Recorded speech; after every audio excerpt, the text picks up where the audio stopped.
ketua umum yaitu Mas AHY itu juga dilirik oleh capres lain, dan itu akan meningkatkan bargaining position.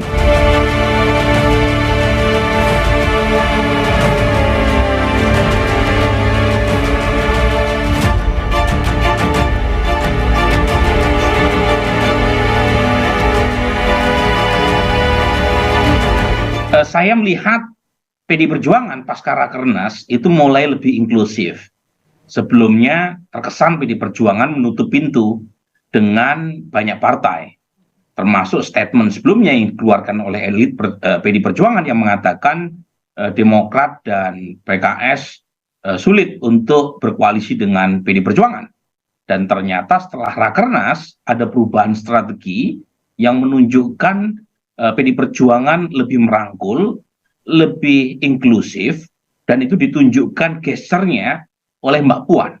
Dan Mbak Puan ini kan putri dari Ibu Mega dan almarhum Taufik Kemas. Taufik Kemas ini adalah elit PD Perjuangan yang mampu menjadi icebreaker ketika SBY berkuasa sebagai presiden. Pak Taufik Kemas inilah yang berhasil mencairkan hubungan PD Perjuangan dengan Demokrat. Meskipun PD Perjuangan tetap berkoalisi, tetapi Pak Taufik Kemas dipilih sebagai ketua MPR bahkan oleh fraksi Demokrat. Nah, saya melihat Mbak Puan sedang mencoba memainkan fungsinya sebagai icebreaker tadi. Tujuan utamanya adalah meskipun mungkin hanya sekedar pada kutip gimmick ya, terlalu tinggi kita memastikan AHY menjadi cawapres Ganjar Pranowo, tetapi gesture ini itu membuka opsi lebih jauh kalau misalnya Demokrat yang mengusung Anies gagal di putaran pertama, seperti yang ditunjukkan oleh banyak survei-survei kredibel hari ini, setidaknya PD Perjuangan dan Mas Ganjar bisa berharap untuk berkoalisi dengan Demokrat di putaran kedua.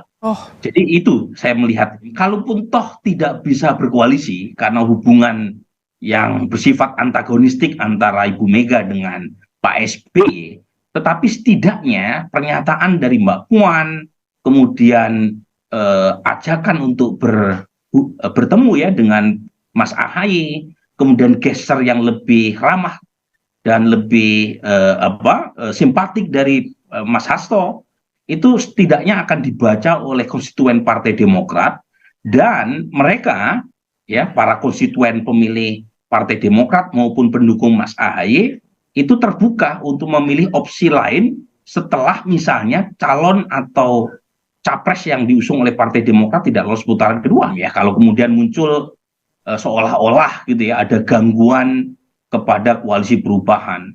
Tetapi kan bukan berarti keuntungan buat PD Perjuangan saja. Partai Demokrat juga bisa mengambil keuntungan dengan mengatakan kepada Nasdem atau PKS mitra koalisinya bahwa ketua umum yaitu Mas AHY itu juga dilirik oleh capres lain, dan itu akan meningkatkan bargaining position, terutama ketika Mas Anies belum menentukan siapa cawapresnya.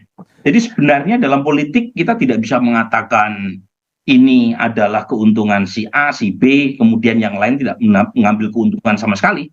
Jadi masing-masing saling memanfaatkan, sedang negosiasi terkait siapa cawapres Mas Anies. Nasdem menolak dengan keras, PKS terlihat enggan, tiba-tiba nama AHY disebut oleh Mbak Puan sebagai bakal calon wakil presiden Ganjar. Itu kan jelas menaikkan posisi tawar, meskipun lagi-lagi too good to be true untuk membayangkan seorang AHY menjadi cawapres Ganjar. Tetapi setidaknya kan bisa menjadi amunisi tambahan buat Partai Demokrat untuk menaikkan leverage sekaligus daya tawar ketika berhubungan dengan Anies Baswedan.